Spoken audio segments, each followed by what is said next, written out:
My husband said, if my late wife walked through that door right now, I'd pick up right where we left off, and I've never felt more like a second choice. My 34F husband, 37M, was married once before me. She was his high school sweetheart. They started dating their junior year, survived long distance during college, and got married when they were both 23 very shortly after graduating college.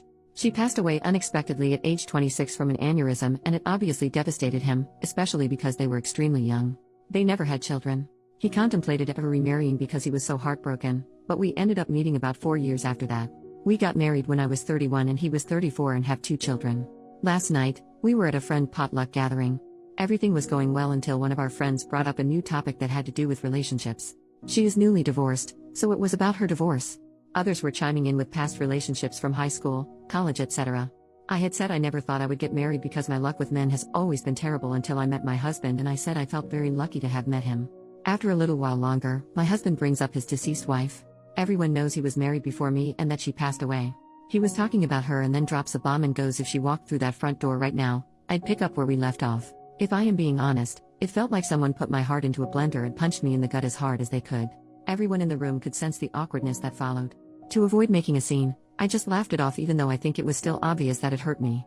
I just felt that if you still felt that way, then why are we married? I've never asked him to get over his wife. I have never had a deceased spouse or even a deceased partner, so I am unsure how that feels. But I would never say that in front of my new spouse.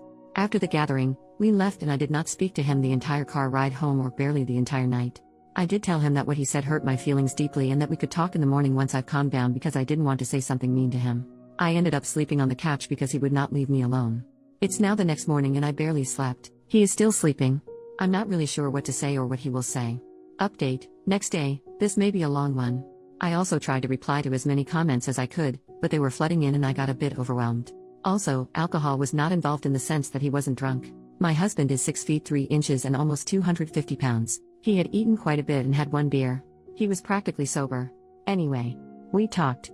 I asked him to let me go first and to not interrupt. He doesn't usually interrupt anyway. This isn't verbatim. Just a rough sketch of how things went. I also included points some of you made. Without mentioning I posted about this, of course. I just want to say that I do not hate you for what you said. I understand where you were coming from. She died and it was something neither of you saw coming. I could never ask you to get over her or to forget her because I know how much you loved her. She was your first love. I do understand that if she hadn't passed, we likely would not be together and you two likely would be. I have always understood this. But to say what you said hurt my feelings and embarrassed me. And even though her coming back from the dead is impossible, if it were, you would leave me and the children? It was probably one of the worst things anyone has ever said to me. It is clear your feelings about her are still raw and it still hurts, and I want you to get counseling, and I want couples counseling very, very soon. He then apologized profusely, teared up and said how he did not mean to hurt me and embarrass me in front of our friends. He basically said that he thought about it before he went to sleep and came to the realization that he should have kept it to himself. I mean, I can't be angry for what he thinks. He loved her and she died. His feelings are also valid here. Also said that he would never leave me and the children, and that what he said was just a poorly thought out and poorly worded statement. That he was not thinking clearly, and when he said it, he immediately felt that maybe it came out wrong. I asked him how he would feel if I said that to him. He says, yeah. It's bad. I know. I shouldn't have said it. I wouldn't be happy. I know you aren't happy. I should have apologized in front of everyone as soon as I said it, or not have said it at all. I then asked him to think of the children and said it's like you saying, hey, children's names, if my dead wife walked through the door, I'd pack my bags and never speak to you guys again, and then it really got uncomfy. After some silence, I had no idea what to say after that. He asked me if I wanted to divorce. So I asked him why he would think I would want a divorce, just to see what he would say. He says he doesn't know. I didn't answer his question and said we needed to look into counseling. That he needed to get counseling for himself and that we would go to couples counseling. And if the answer is no, I am not interested in moving forward. This isn't 100% about the comment anymore. I need to know if he is willing to make the necessary changes and put in the work to fix what he messed up. Because if he were to dismiss my feelings or not want counseling, it means he doesn't think this was that serious and that he may not take me seriously. I also said this to him. Some of the comments also told me to take the kids elsewhere. I agreed with this because it would be difficult to get through this while also parenting.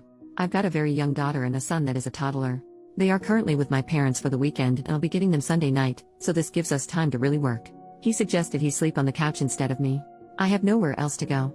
I haven't told my parents because I really would like to keep this between me and him as much as possible. Family and friends jump to judge too fast and sometimes offer extreme and harmful advice, and it's also embarrassing. Luckily we both have very good insurance that will help with counseling. I told him that it seems like whatever counseling he got after her death was not enough and that he was not consistent with it like he should have been. With trauma like that, I personally would have been in counseling for years before I even considered remarrying. He agreed. He was only in it for about a year and then stopped once he moved away from his hometown. Never got back into it. He also agreed to the individual and couples counseling. Kept apologizing. Kept telling me he loved me all day. It was also so difficult to be around him because he kept looking at me. I couldn't think. It was like he would try to say something and then he would just stare and not say anything. With the kids gone, there's nothing to really do except talk, so we talked again right before dinner time. He asked me if I wanted him to cook or buy something. I still was not hungry, to be honest. So I just told him he could pick something up for himself and that I wasn't hungry, and that prompted the second discussion. I realized he must feel very bad because he noticed I hadn't really eaten much all day. Kept asking me to eat. I wasn't sulking too bad or anything.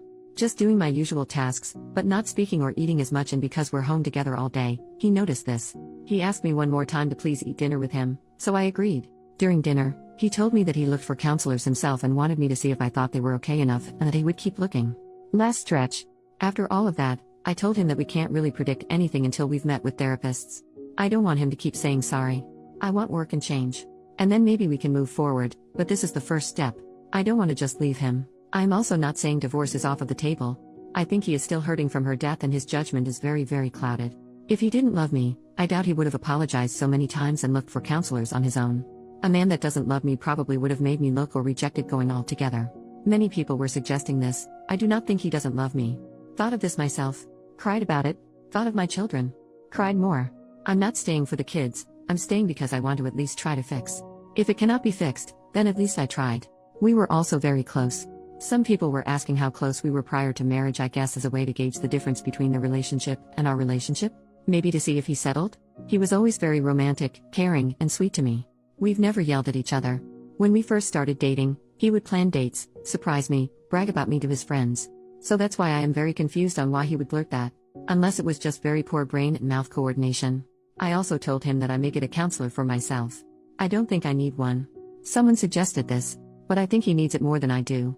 And because insurance companies are getting crappier by the year, 3 counseling bills may be pushing it? I don't know.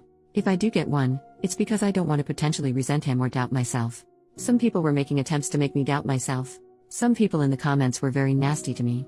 I appreciate Reddit hiding comments with many downvotes as they may be mean, but I couldn't help but click. Some of you are very mean and very nasty individuals, and I hope you find happiness one day. There could be another update in the future. Not opposed to making one. Thank you all for your kind words and support. I've also responded to everyone that texted me, which was everyone there at the potluck that has my number. 3 people, there were 9 people there not including us. They've all basically said the same thing. They can't believe he said that, they feel bad for me, asking if everything is okay, what he said was not okay, etc. He showed me some of the texts with him and his friends, and some made me cry with how kind they were being towards me. Basically telling him he wasn't necessarily wrong for thinking that, but wrong for saying it. I told him I loved him as well. And I have never not loved him even for a second. And that I wasn't angry with him and didn't want him to, I guess, suffer for what he said. But I was just hurt and needed him to know that it did hurt me and him to respond how he saw fit, and we'd go from there. That is all for now. I could possibly answer more questions here? If you have any. I try to answer some of the more frequently asked ones that I saw. Again, sorry for this being so lengthy. Have a nice weekend everyone, and thank you again.